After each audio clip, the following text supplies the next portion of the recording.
ഞാൻ ഇടയ്ക്ക് പറയാറില്ലേ പെട്ടെന്നൊക്കെ ഓർഡറിന് വിളിച്ച് പറഞ്ഞു കഴിഞ്ഞാൽ ചെയ്യാൻ കുറച്ച് പാടാണ് എന്ന്. അതിന് മെയിനായിട്ടുള്ളൊരു കാര്യം എന്ന് വെച്ച് കഴിഞ്ഞാൽ കറണ്ട് തന്നെ കേട്ടോ. കറണ്ട് നമ്മൾ വിചാരിക്കുന്ന സമയത്തൊക്കെ കാണണമെന്നില്ല. കഴിഞ്ഞ കുറേ നാളായിട്ട് കറണ്ടിനൊന്നും ഒരു കുഴപ്പമില്ലായിരുന്നു. ഇപ്പോൾ എപ്പോഴൊക്കെയാണ് കറണ്ട് പോകുന്നതെന്ന് നമുക്ക് പറയാൻ പോലും പറ്റില്ല. അങ്ങനെയുള്ള ഒരവസ്ഥയാണ്. അപ്പോൾ അങ്ങനെ ഇരിക്കുമ്പോഴാണ് ഈ ഒരു കേക്ക് കഴിഞ്ഞ ജൂൺ 30 എനിക്ക് വന്നൊരു ഓർഡറായിരുന്നു കേട്ടോ. ഒരു ജൂൺ 30 ഒരു 2 ദിവസം മുമ്പേ എന്നെ വിളിച്ച് പറഞ്ഞിട്ടുണ്ടായിരുന്നു കേക്ക് വേണമെന്ന്. അപ്പോൾ 30 എന്ന് പറഞ്ഞതുകൊണ്ട് തന്നെ ഞാൻ ഒന്നും കൂടെ ഒന്ന് കൺഫേം ആക്കാൻ വേണ്ടി തിരിച്ച് വിളിച്ച് ചോദിച്ച സമയത്ത് എന്നോട് പറഞ്ഞു, ജൂൺ 30 അല്ല ചേച്ചി, ജൂലൈ 30 മറക്കല്ലേ എന്നൊക്കെ പറഞ്ഞായിരുന്നു.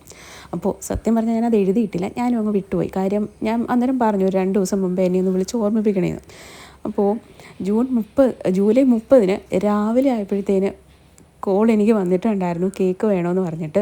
അതും ഇതേപോലെ ബട്ടർഫ്ലൈസിൻ്റെ വിങ്സ് ഒക്കെ വെച്ചിട്ടുള്ള ഒരു കേക്ക്. സത്യം പറഞ്ഞാൽ ഈ ഒരു ഓർഡറിന് വിളിച്ച് പറഞ്ഞ സമയത്ത് ഇവിടെ കറണ്ടേ ഇല്ലായിരുന്നു.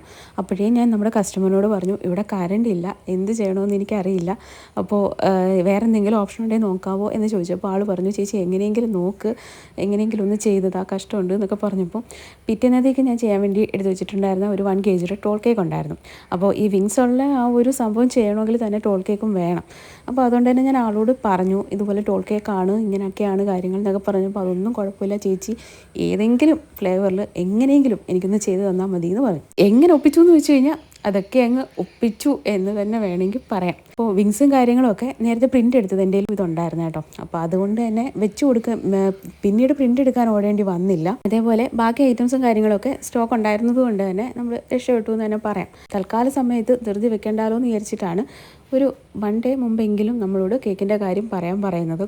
അപ്പോൾ എന്തായാലും ഇത് സംഭവങ്ങളൊക്കെ കയ്യിലുണ്ടായിരുന്നത് കൊണ്ടും പിന്നെ ഒരു പിറ്റേ ദിവസം കൊടുക്കാൻ വേണ്ടിയിട്ട് ഒരു കേക്ക് ഉണ്ടായതുകൊണ്ടും എനിക്ക് കൃത്യമായിട്ട് ഈ ഒരു കേക്ക് ഡെലിവറി ചെയ്യാൻ പറ്റി. നമുക്ക് കേക്ക് കൊടുക്കാനുണ്ടായിരുന്നത് ഏഴംകുളത്തായിരുന്നു കേട്ടോ. ഇതൊരു സർപ്രൈസ് കേക്കായിരുന്നു. കൃപയ്ക്ക് വേണ്ടിയിട്ടായിരുന്നു കേട്ടോ കേക്ക് ചെയ്തിട്ടുണ്ടായിരുന്നത്. അപ്പോൾ ഭയങ്കരമായിട്ട് ആളെ സർപ്രൈസ് ആക്കിയിട്ടുണ്ടായിരുന്നു.